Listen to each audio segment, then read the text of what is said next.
guys, my name is Achileshe Anichewe and welcome to Econ AJ, where I explain economics in the simplest way possible. For starters, I'd like to say thank you to everybody who has subscribed to my channel. And if you're new to my channel, please subscribe to my channel. With that being said, let's get started.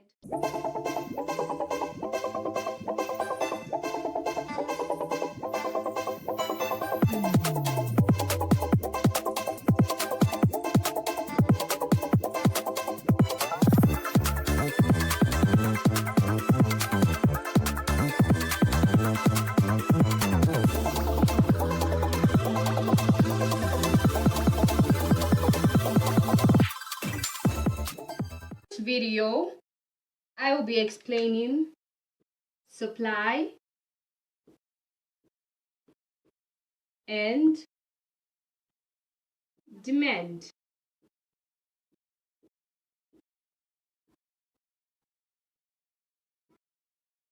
Supply and demand. Please don't mind my handwriting. I have a terrible handwriting, but hopefully you understand what I'm going to talk about. Okay. For starters, we first have to understand what supply and demand is. So I'll define both of them, starting with demand. So demand is the amount of goods and services that a consumer is able and willing to buy at a given price. So what this is simply talking about is, for you to demand for something, you just wanting it isn't enough. You're supposed to be able to afford it for it to be quantified as demand. So that's demand. The amount of goods and services that a consumer is able and willing to purchase at a given price. That's demand. Supply, on the other hand, is the amount of goods and services that a firm is able and willing to produce at a given price. So same with the supply side. You being willing to supply something doesn't necessarily quantify it as supply. You're supposed to be able to afford it. So that's supply. The amount of goods and services a producer or a firm is able and willing to produce at a given price. So in economics, we mostly use models. I'm not talking about this kind of model. Simply talking about economic models. So an example of an economic model is a graph. So to define a model is simply a simplification of the real world. Let's say an example of a model is a plan, a house plan, a house plan. So it's a simplification of what the actual house is going to look like, but it's not the actual house, and it's not the same size as what the house will be, as the size the house will be, sorry. So it's not the same size, but it's just a simplification of what the actual house is. So when the house is built and ready, when you compare the plan, like the plan on a piece of paper to the actual house, it has the same features, but just that the paper or the house plan is simplified and smaller so that it's easy for you to plan for it. So in economics, we do a similar thing. So an example of an economic model is a graph, like I mentioned. And an example of a graph is the supply and demand curve. Okay. So to start with the demand curve, it looks a little something like this. The demand curve looks a little something like this. So we have price on the y-axis and we have quantity on the x-axis. Okay. So please, always label your graphs. Always. Because you can have the correct data, but as long as your graph is not labeled, it becomes wrong. So always label your graphs. Okay. So with the demand curve, it's always downward sloping. It is always downward sloping. The reason is simple. Let's say I go to a classroom. I go to a classroom of 30 students. A classroom of 30 students. I go there with 5 cupcakes. And I say, I'm selling these 5 cupcakes at 2 kwacha each. So, and these cupcakes are really good. And that they're going at 2 kwacha. So I assume everybody in this classroom is going to want the cupcakes. Okay, maybe with an exception of those maybe who don't have money. But the majority of these people, let's say maybe 25 of the students are going to want the cupcakes.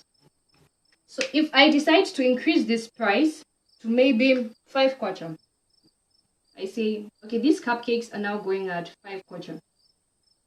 the number of people who are going to want the cupcakes at 5 kwacha will reduce. Mainly because maybe some have got less money, they can't afford it anymore, or some just will prefer buying something else. Maybe they know, they know in a place where they can get crackers. Crackers for 3 kwacha. So they'll choose to buy crackers instead because, well, they seem cheaper. So the number of the number of students who are going to want these cupcakes will reduce to maybe 15. So if I choose to further increase the price of these cupcakes to 7, the number of the students who are going to want the cupcakes will reduce. Maybe because maybe the school tuck shop also sells cupcakes at 5 kwacha, so that's why they were willing to buy them at 5 kwacha, but are no longer willing to buy them at 7. Or maybe because some don't have enough money for the cupcakes now. So maybe the number of students who wants to buy the cupcakes reduces to 5, and I sell my cupcakes. So what this illustration is simply showing you is that the higher the price, the lesser the quantity that people are willing to buy. So if we were to plot this on this graph, our 2 might be here. So at 2 kwacha, the number of students wanted to buy cupcakes were 25. At 5 kwacha, the number of students who were willing to buy cupcakes were 15. And at 7 kwacha, the number of students who are willing to buy cupcakes were 5. So that's why the demand curve is always downward sloping, because the higher the price, the lesser the quantity demanded. That's on demand. We now come to supply, the supply curve. So the supply curve also has price on the y-axis and quantity on the x-axis. And again, always label your graphs. Okay. So the supply curve is upward sloping. The reason why the supply curve is upward sloping is simple. This is because the higher the price, the more you're willing to supply, because, well, you realize you can actually make more money. So the more, let's say I'm a baker, I sell cupcakes same at 5 kwacha, and I realize I can actually sell these cupcakes. Let's say I sell 5 cupcakes a day at 5 kwacha, and in a day I can sell 10 cupcakes. I produce 10 cupcakes. Let me not say I can sell, but I produce 10 cupcakes. I bake 10 cupcakes. And I actually realized to say I can increase my price. So maybe I increase the price is increased to 7. In this scenario, when the price increases to 7, I want to bake more because I realize that I can make more money from the cupcakes. So instead of just making 10, I decide to make 15. Decide to make 15 cupcakes. So that's with supply. The higher the price, the higher the quantity supplied. So that's why it is upward sloping. So if we were to plot this, we'll have, let's say, at the price of 5 kwacha, that's that point, I supply 10 cupcakes.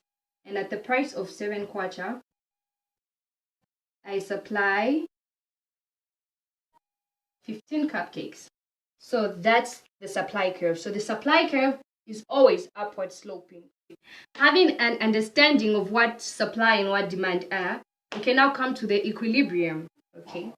So the equilibrium looks a little something like this. So we have price and we have quantity. So remember, we say the demand curve is always downward sloping. So that's your demand curve. And the supply curve is always upward sloping. Okay. So the equilibrium is this point in the middle at the center. That's the equilibrium. So the equilibrium is simply a point at which the supply and the demand are equal. So let's say the equilibrium is maybe 6 kwacha. And the quantity is, let's say, 8. So this simply means that at a price of 6 kwacha, consumers are willing to buy 8 units of, let's say, maybe this is bread. This is bread. Or we can also use the same example used. So let's say cupcakes, because that's what we've been talking about. Cupcakes. cupcakes. So meaning at a price of 6 kwacha, the consumers are willing to buy 8 cupcakes. And at the same price of 6 kwacha, the suppliers or the firms or the producers are willing to supply 8 cupcakes. So the equilibrium is simply the point at which both the supply and the demand are happy. It's equal. Everybody's fine with everything. Okay, so that's the equilibrium. Lastly, I would like to show you how we come up with the equilibrium. Okay, so we do have an understanding. Say the equilibrium of price and we have quantity. Looks a little something like this, right? And we have your equilibrium there. So now I want to show you how we actually come up with this curve, with this diagram. Okay, so I'll use a question to show how we're going to do that. So let's say a society or a community or a particular economy faces the following demand and supply curve. So we have Q is equal to 110 minus 10p, and we have Q is equal to 5p minus 10. Oh, and sorry, I actually forgot to mention, though I did mention it indirectly, but yes. With the demand curve, what you should know is that there is a negative relationship between the demand, the quantity demanded, and the price. There's that negative relationship. Remember, we said it's downward sloping, right? So the reason this downward slope is just to show you that there is a negative relationship between the two.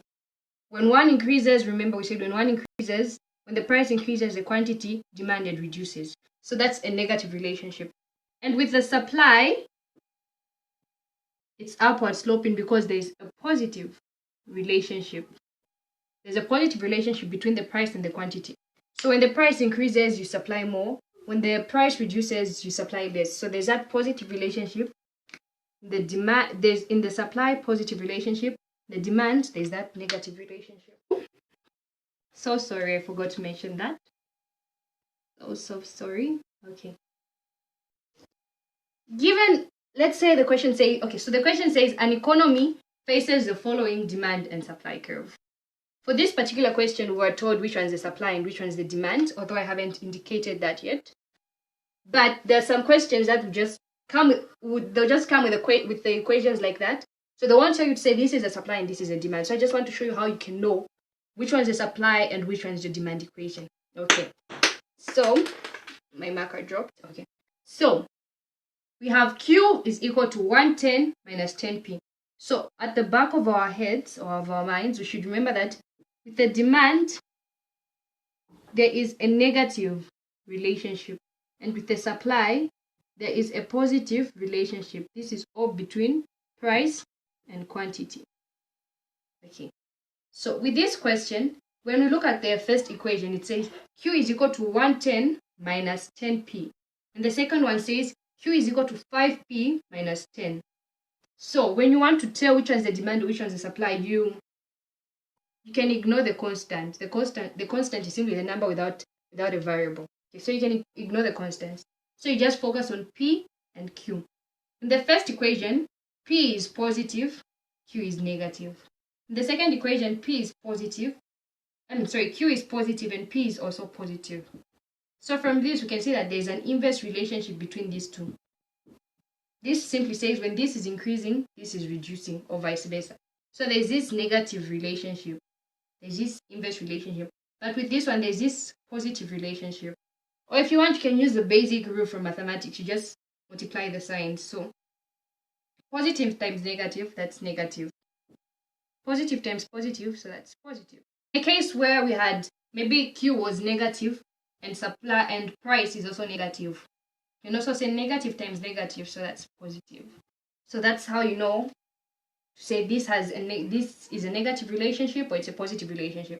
So having done this, we know that the one with a negative relationship, which is this one, will be our demand. And the one with a positive relationship will be our supply.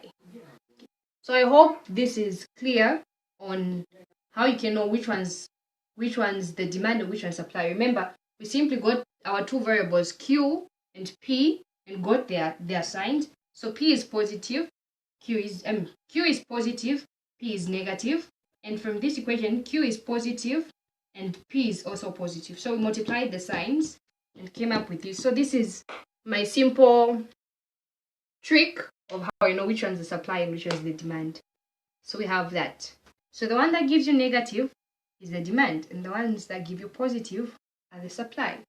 So let me just erase this so that we can get to the calculation for explaining sake. So we have Q, quantity demanded, is equal to 110 minus 10P. So that would be 10, where there is P, we put an 8, like that. So quantity demanded is equal to 110 minus 8 times 10, that's 18. So quantity demanded is equal to 30.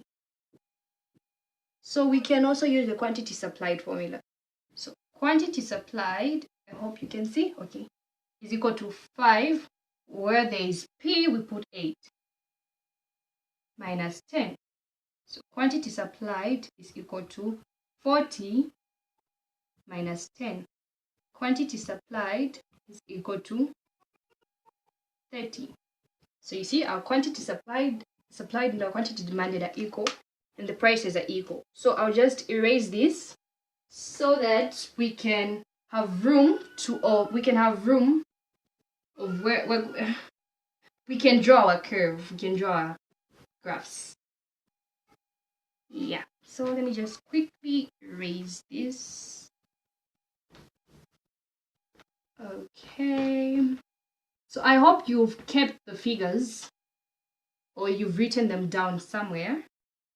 All right, so we know that the equilibrium for the curves will look a little something like this. So we have price and we have quantity.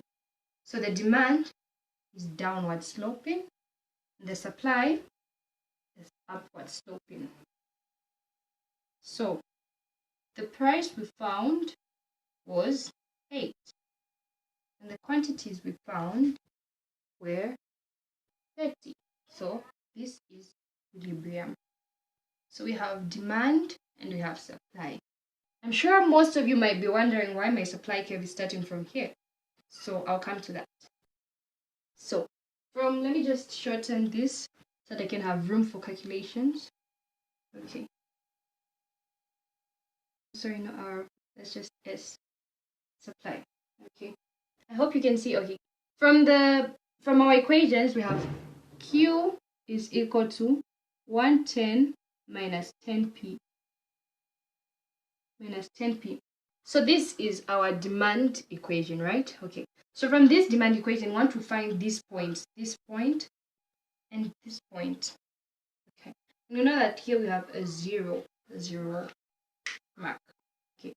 So this zero simply means that along the y-axis, Q is 0. And again, along the x-axis, P is 0. So this makes our work a lot easier of how we're going to calculate this point, because this point is along the y-axis, and we know along the y-axis Q is 0. So we're going to say when Q is equal to 0, we solve for P. So this, we replace 0 there. So this would be 0 is equal to 110 minus 10P. The 10P can come the other side, so it will be 10P is equal to 110 over 10 over 10. So P is equal to 11. So this simply means this point here is 11. So we've simply replaced Q as 0 in this equation and took this the other side, divided both sides by 10 to remain with 11. So now we're going to say when P is 0. When P is 0. So when P is 0, so then Q be equal to 110 minus 10, where there is P, we replace it with 0. So Q is equal to 110 minus 0. So Q is equal to 110.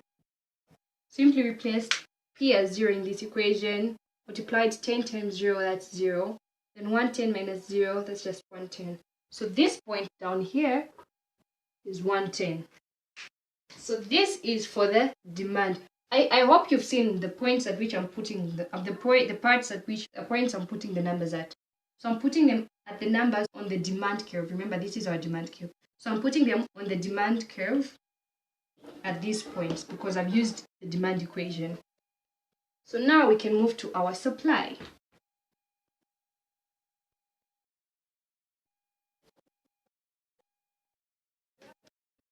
Okay. So our supply equation was Q is equal to 5P minus 10. So we'll do the same. We'll say when Q is 0. When Q is equal to 0. So we'll simply replace this 0 here in this equation. So this will be 0, that was Q, is equal to 5P minus 10. The 10 can come the other side. So so when this comes the other side, it becomes positive. So 10 is equal to 5P. So you divide both sides by 5 to remain with a P. So P is equal to 5 into 10, that's 2. So hence our 2 here. So we'll have a 2 there. So, and now we come to when P is 0.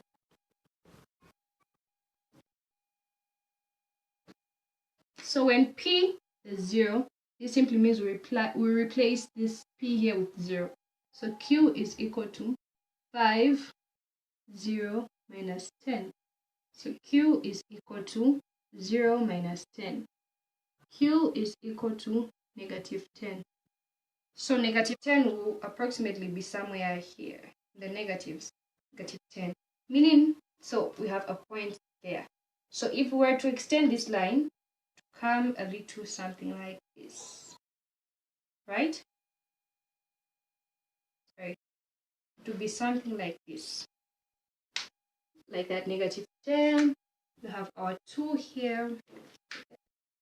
But then you and I can both agree to say there is no such thing as negative quantity.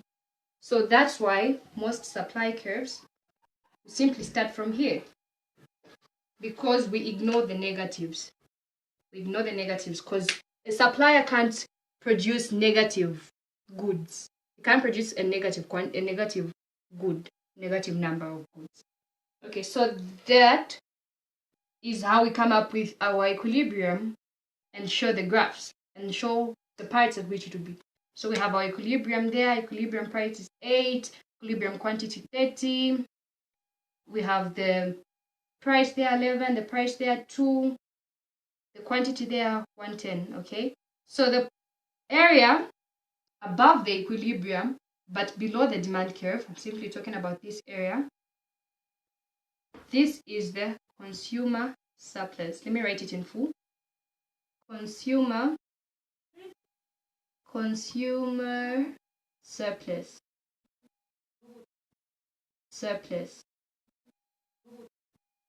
And the area below the demand curve, below the equilibrium and above the supply curve, which is this one. So I'm talking about this area here. So this is the producer surplus. Okay, so we have our consumer surplus and our producer surplus. Okay, so we have our consumer surplus, which is this area here, the area above the equilibrium but below the demand curve, and the area that's the consumer surplus, and the area below the equilibrium and above the supply curve is the producer surplus. So next time, in the next video I will simply be explaining how we can calculate the consumer surplus, the producer surplus, the total surplus, and what happens when there is a tax in the economy. How all this is going to change. Really interesting stuff. So this is where I'm going to end in this video. Hopefully this video has been helpful to you. it's helped you learn a thing or two about supply and demand. So remember, we talked about supply, what supply is, what demand is. We showed the area of the equilibrium, a shift in the supply curve, a movement along the supply curve, and we also introduced partly consumer surplus and producer surplus, which we are going to continue in the next video.